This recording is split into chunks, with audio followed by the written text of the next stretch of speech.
Hi to everybody, and welcome to the second webinar of a Hydroflex project about overvoltage phenomena in the field winding of a hydropower generator.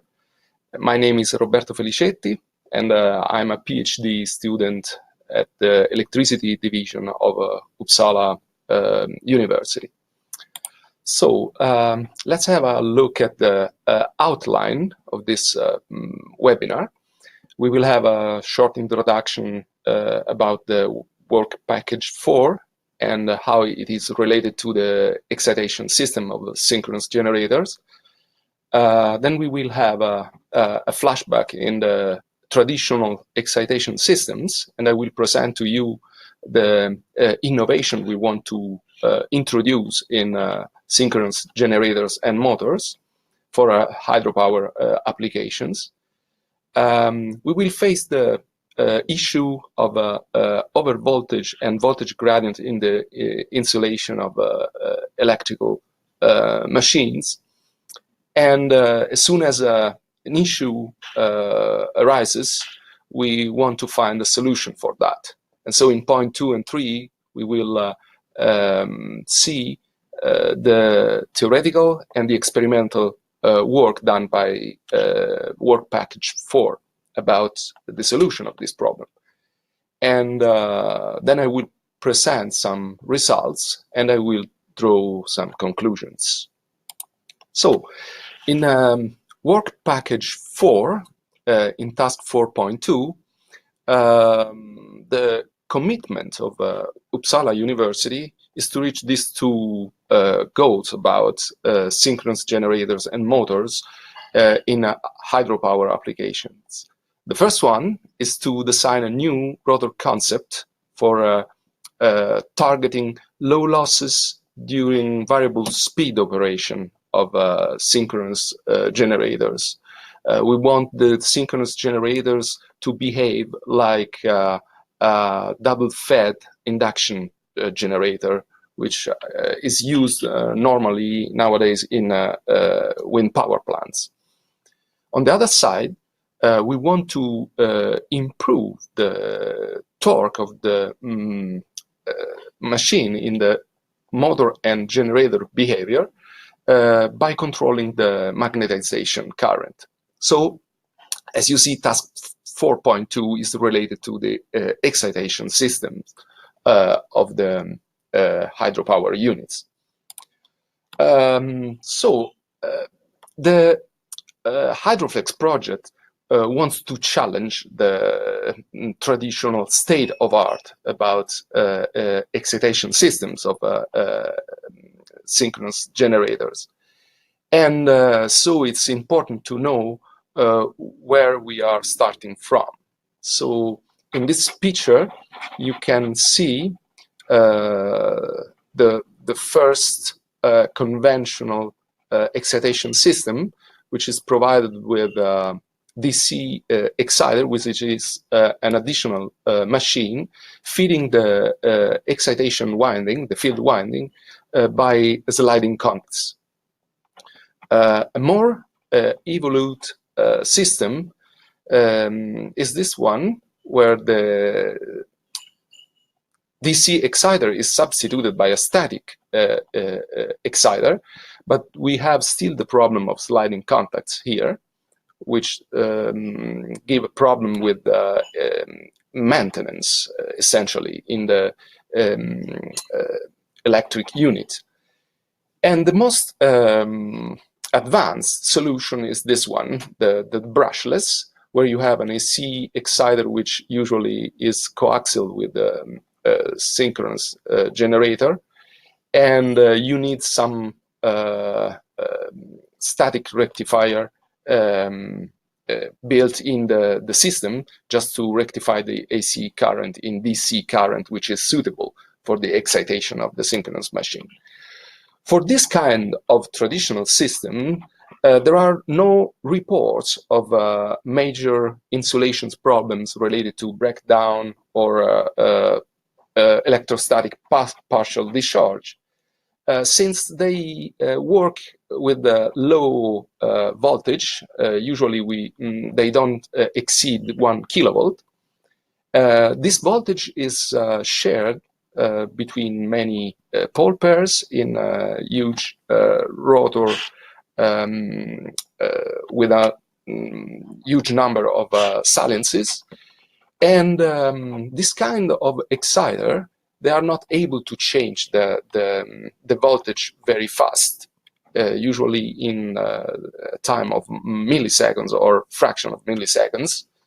And so we don't expect to have a high overvoltage challenge in this kind of solutions. But as I said, we want to propose a new and innovative kind of control where we are controlling the current in individual pole pairs. You see here in this picture a rotor with 6 poles, and normally the windings on each saliency are connected in series and are flown by the same current. Well, we want to separate these pole pairs, as you see in this picture, shown with different colors, in order to control the current in each pole pair independently. And why we want to do this? At least we have to reach the same performances as we had with traditional system. So we want a control voltage and the reactive power control in the unit. But we are sure that controlling each section, we can perform this much faster, which could have advantages for the stability of the system, but even for the ride through when some faults happened in the network. But we have other performances, of course, which descend from this kind of application. One is the unbalanced magnetic pole compensation. In big hydropower units, it's possible that the rotor and the stator of the machine, they are not perfectly coaxial, they are not perfectly aligned. So it's possible that an eccentricity would produce radial forces which stress the radial bearings of the machine.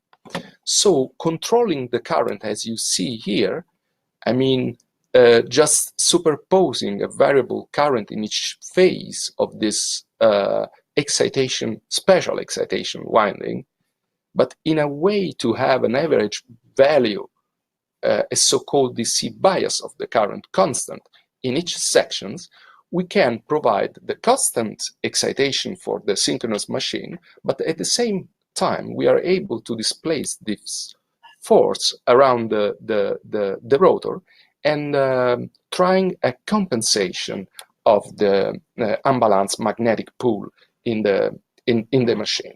This performance is actually deliverable, already provided to the Hydroflex project. But you can understand, if you can displace a force around the rotor, you can also displace an induction around the rotor. So you can provide a rotor rotating magnetic field. So why not to try an asynchronous start of the rotor without damping bars, which could be of advantage for pumped storage unit. And another performance, since we can control so well the current in the different parts of the field winding, could be the active damping of the rotor oscillations. Since controlling the current and the excitation, we can change the load angle, and we can try to damp the hunting of the rotor during the following of the load, just in an active way. And you see, in order to perform all this, we need a special power electronics connected to the in this case, 3 sections of the field winding. And we have here IGBTs, so fast switching devices. And you can understand that switching current in a highly inductive circuit like the field winding can expose the insulation to overvoltages. But we have additional issues that I'm going to present to you in the next slide. Yeah, why the fast switching of the power electronic matters? In this case, you have a classical problem of a lightning hitting a transmission line, and you see the injection of current in the transmission line produces an overvoltage here, which propagates along the transmission line until it reaches first a discharger, and the discharger will reduce the amplitude of this overvoltage to, let's say, 30 kilovolt, we see here, just to protect the transformer. But the slope of this front, the steepness of this front, will reach the transformer, and so between the top and the ground of the transformer, you will experience an increase of voltage like this, which classically has an interval of time of 1.2 microseconds.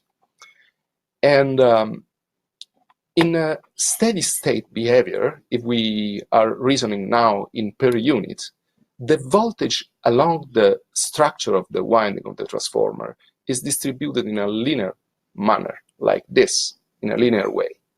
Yeah? But as soon as a fast changing phenomena is happening on top of the transformer, then the voltage profile can be different. They could be the number 1, 2, or 3, according to the ratio between the capacitance of the single turns towards the core of the transformer, which is also called ground, and the capacitance, we are talking about parasitic capacitances, between turns in the winding. The bigger is this capacitance with respect to this one, the more steep is this voltage profile during transients. And you can understand the challenge here, because if 90% of the voltage at the input, which is 30 kilovolt, is dropping on the first fifth of the winding, it means that the first fifth of the winding is experiencing extreme stress in the insulation. So we are facing these problems when the slew rate of this front is of the order of 25 kilovolt per microsecond.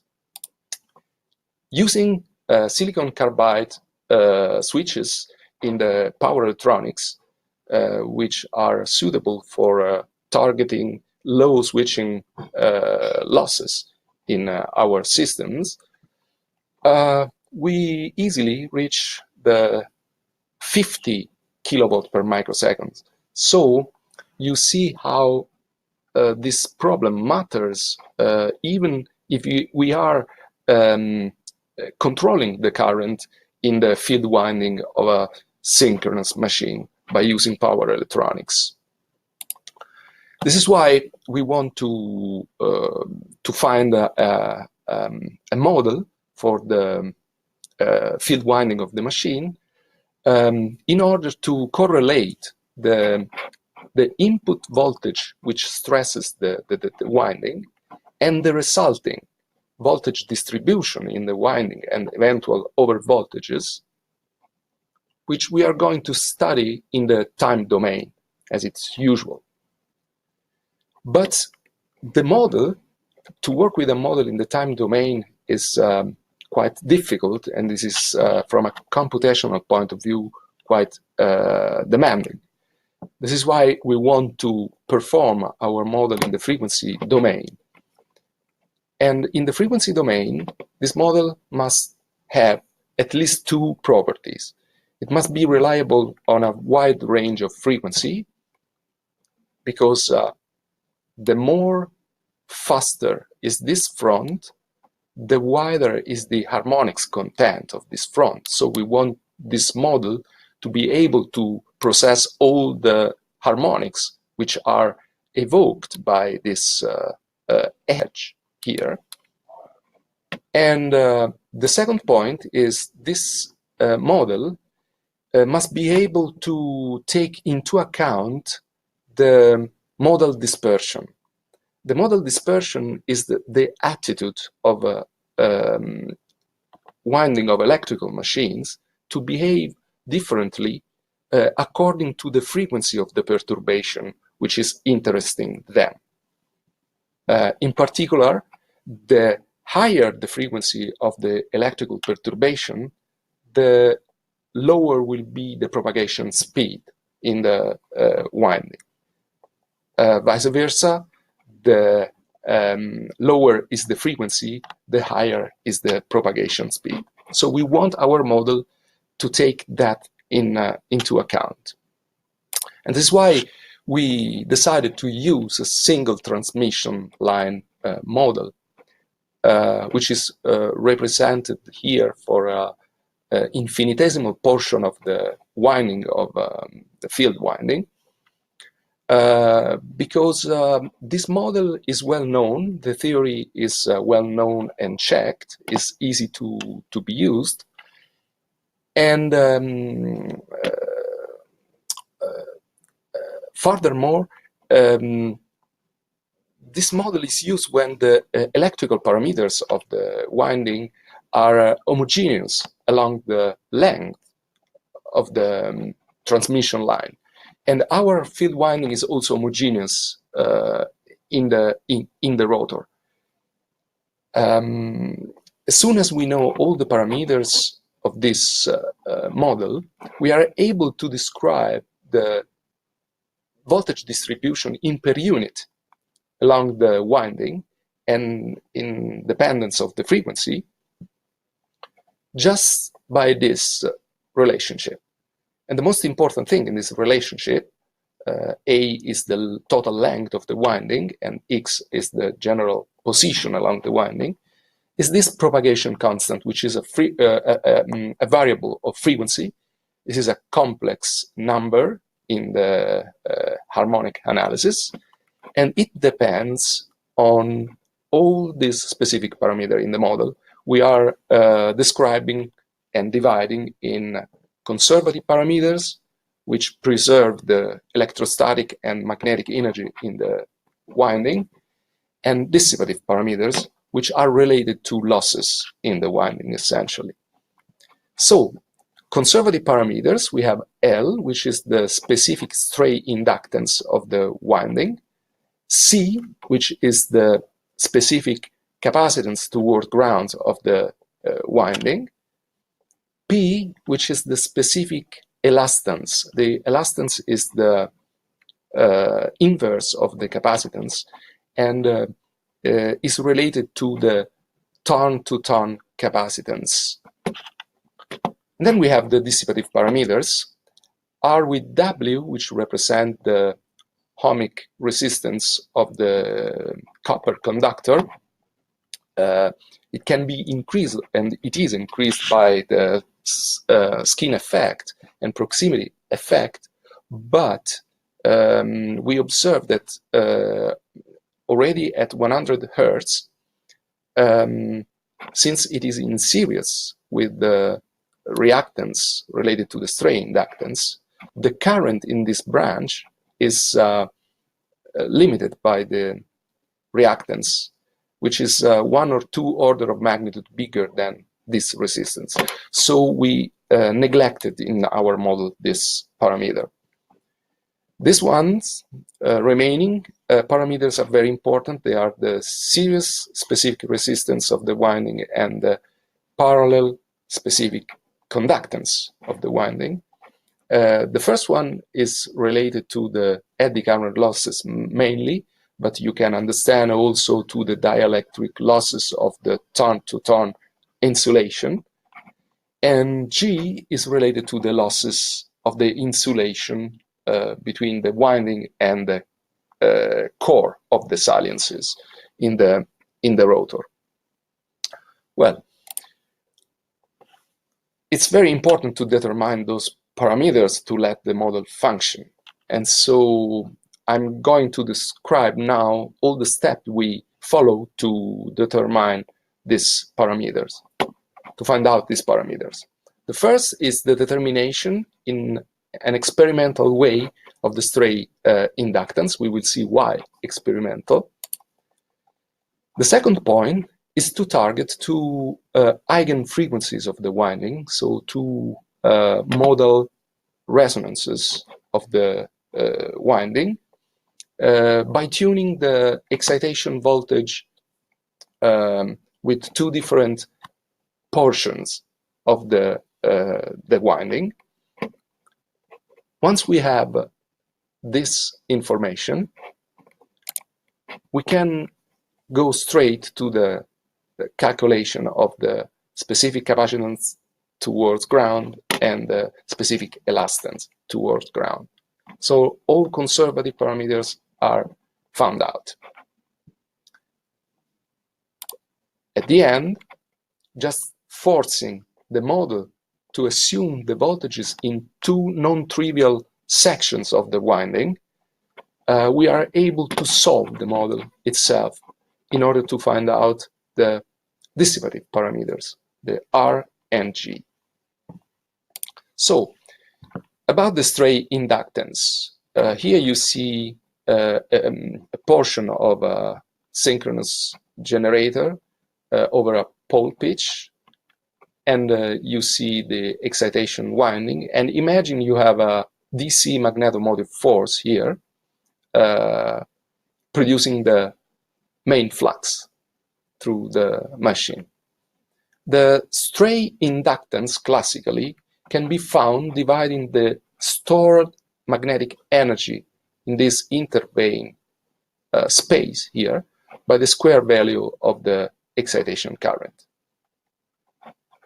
But as soon as we are controlling the current in the field winding and we are changing periodically or quickly the flux in the saliences here, since these saliences are massive, we are going to produce eddy currents, yeah?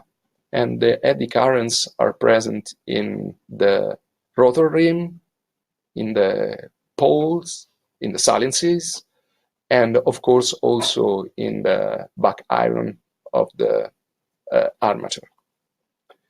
And you can understand that the total magnetomotive force at this point, which is responsible for the stray flux in the interpolar vein, is less than before.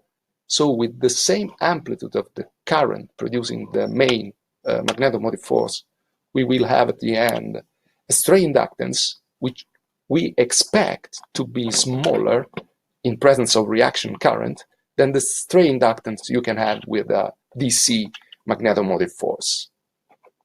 This is why we are not going to calculate but to measure this stray inductance experimentally, because this kind of phenomena are quite complex. About the resonances, we saw at the beginning that if you are feeding the series of let's say 12 poles in series here with a low frequency voltage, you can expect the voltage distribution is linear along the winding, like this. But as soon as we produce a perturbation in this series, then it will propagate along the winding. It will bounce back, and so we will have a superposition of progressive and regressive waves in the winding, which alter the voltage distribution like this. And we call the perturbation at the in the position X along the winding, delta V.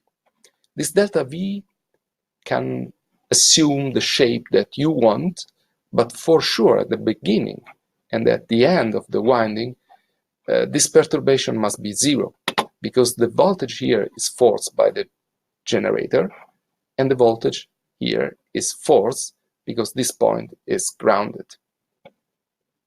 So, how can we understand when we are producing perturbation in the winding which corresponds to eigenfrequencies, to resonances of the winding? As you know, at the beginning and at the end, the perturbation must be zero, but in case of a resonance, we should have along the winding an integer number of half waves. It means in terms of wave number, we need to have an integer number of half wave of pi over the total length of the winding.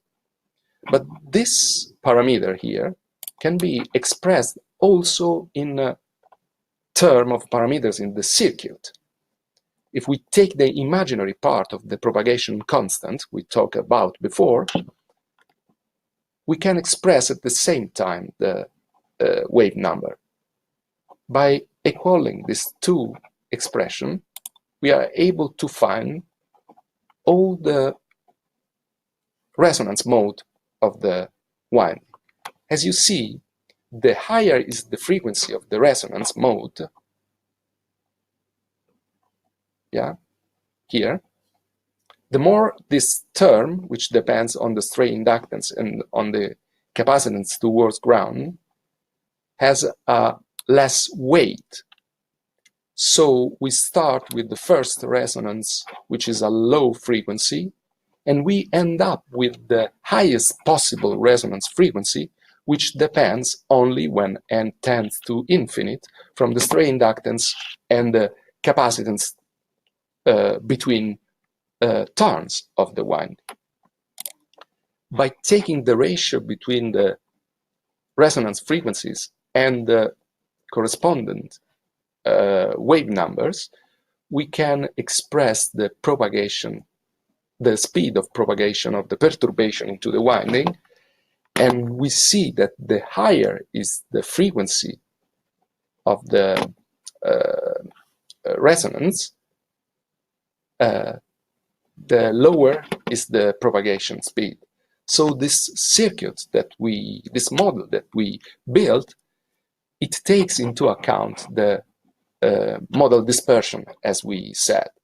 You can see that for a very high frequency, the limit frequency when n tends to infinite, the propagation speed is zero. It means that for frequency higher than the limit frequency, there is not possible to propagate any perturbation through the windings. And this is very important to put a limit to the validity of our model. So we come to the setup. This is the machine, the synchronous generator we have in our hall at the Uppsala University. Is a 12-pole machine, and in spite of the dimensions, it provides only 110 kilovolt ampere nominal power, because it has a huge air gap, and we need that air gap in order to produce artificially eccentricities in the system, to test how the eccentricities work on the behavior of the machine.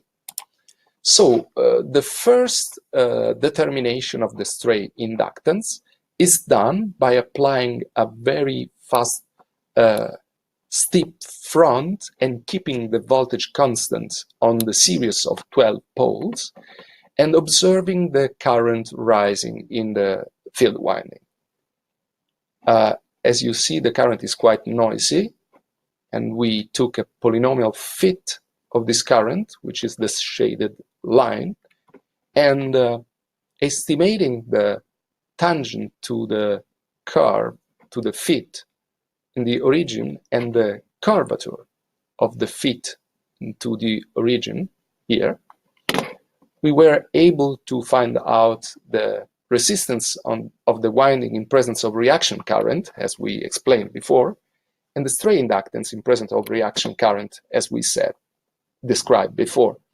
And you can see how the stray inductance in presence of reaction current produced by this fast changing front of voltage is much smaller, way smaller, than the stray inductance that you can calculate in an analytical way with the DC magnetomotive force. It's less than half. And of course, both of them are way smaller than the main magnetization inductance, which is responsible for the main flux in the machine. This is why in the model we take into account the stray inductance and not the main inductance. So referring this stray inductance to 1/12 of the length of the winding, we will have the specific stray inductance, 77 microhenry per meter, just to have an order of magnitude. Now the experimental setup to stress the resonances in the winding. We use a square wave single phase inverter with 2 legs. And here we represented the rotor winding just with 2 inductances, but you can imagine we have 6 inductances here corresponded to 6 poles and 6 inductances here. And O represent the middle point of the pole series. If you represent the potential in both legs with its DC bias, which is half the DC link voltage, and the alternate components, and of course these 2 alternate components are in opposition, because when this potential goes to the DC link, the other one goes to ground. We recognize that with a duty cycle of 50%, the middle point here will have the same potential of the DC bias. And so these 3 points are virtually connected. So we can transform the circuit B in the dynamic circuit C, where we get rid of the DC voltage. And we see also that 1/2 of the circuit reproduces actually the same voltage distribution of the second half. So we are studying 12 poles, but the results and the information about the results is just in 6 poles here. So imagine to apply the inverter on the chain of 12 poles and to collect the voltage on the central 6 poles here. How can you recognize when the circuit is in resonance?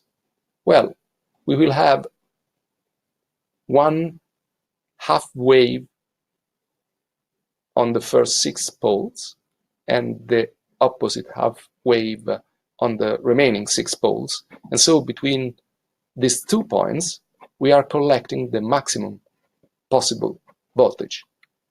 At that point, we are going to measure the frequency. But in a second attempt, and this is what I meant with tuning the excitation voltage to different portion of the winding circuit, now we are applying the excitation voltage on 6 poles, and we are collecting the voltage on just the 2 central poles here. We are not in the best position to measure the highest possible voltage, which would be in the middle of pole 5 and in the middle of pole number 8.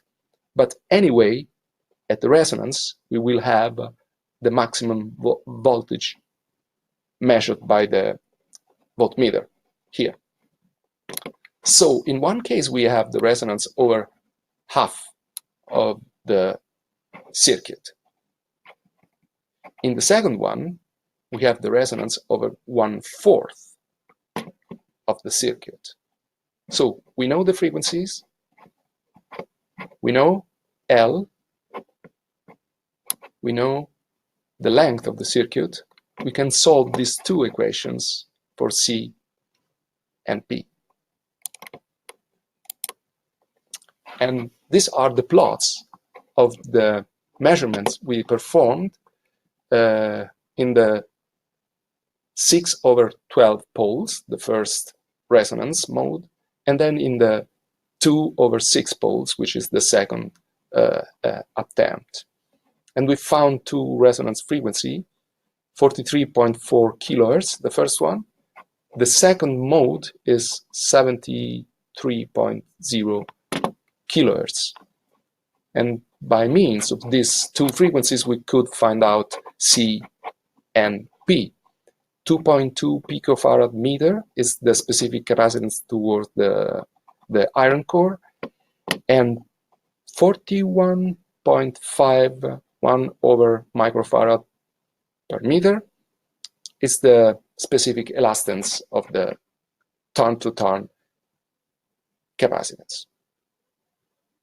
Okay, so the validation of the stray inductance, we performed it with a Q meter.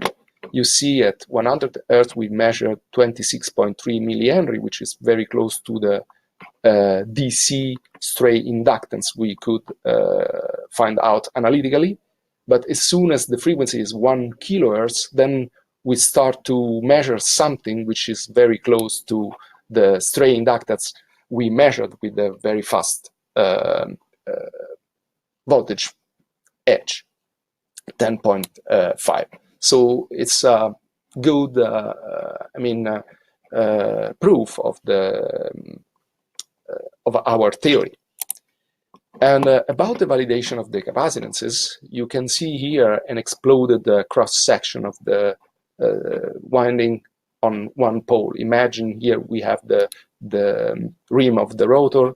This is just half of the saliency, and here we should have the pole shoe of the saliency, and here you have more layers of the excitation winding, and they are just presented like this to make some space for this parasitic capacitances between the winding layers, which are the interlayer capacitances.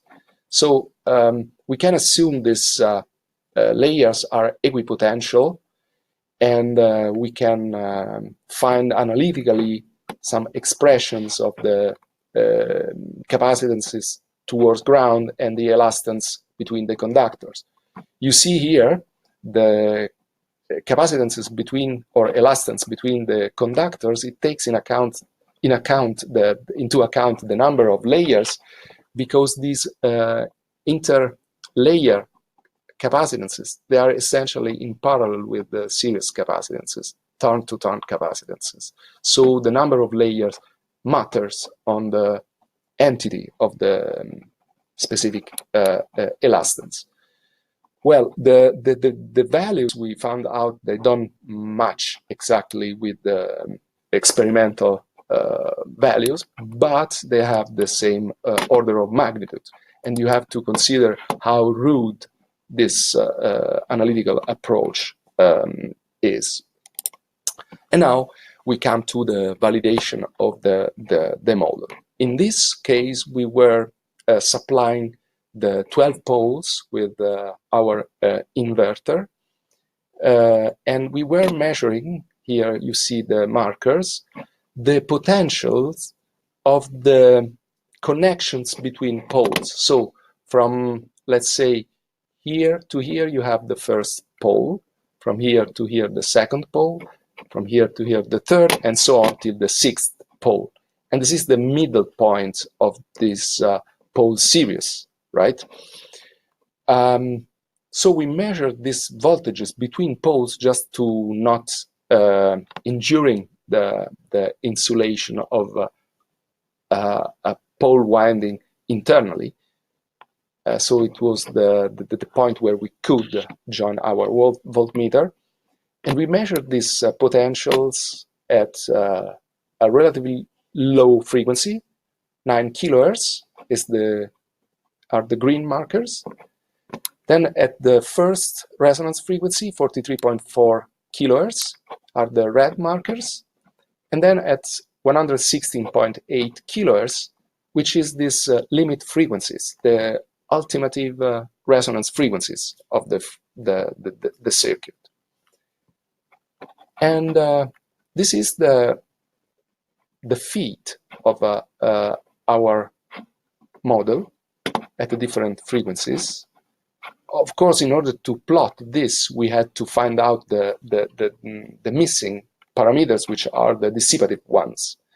As I said, by choosing two non-trivial sections of the winding, we could target at 43.4 kilohertz that this curve was crossing this point and this point. And you see the fit is very, very good. And we found out this specific dissipative parameters at 43.4 kilohertz. Turning the attention to the limit frequency, which remembers very well the profile of the voltage distribution in case of the lightning strike in a transformer, and choosing these 2 points, you see how the profile given by the model matches very well the measured values. But this is the model is reliable over a wide range of frequency, from essentially 0 Hz, because this is a steady state distribution, till the limit frequency. The higher frequency are not interesting for us because they don't go through the winding. But perhaps this picture is the most important one, because we want to assess the stress in the insulation of the winding. And here we are presenting the specific voltage gradient, not over the length of the winding, but over the number of turns. So you have to understand here from 0 162 are the number of turns in the first pole. Then from 162 to 324 is the second pole, the third, the fourth, the fifth, and the sixth. So you see at 9 kilohertz, at relatively low frequency, you have a gradient of the voltage. It means a voltage drop which is constant along the winding. You will experience the same voltage drop between turns independently of the position you choose along the winding. But when you have the first resonance frequency, you have at the end of the winding a stress which is 4 times the one you have in a steady state.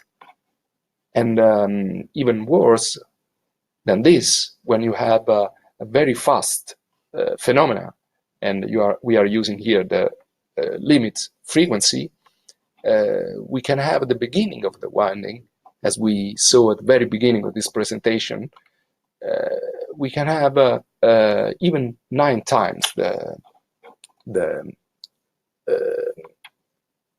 electric stress in the first turns of the winding than we have in the steady state.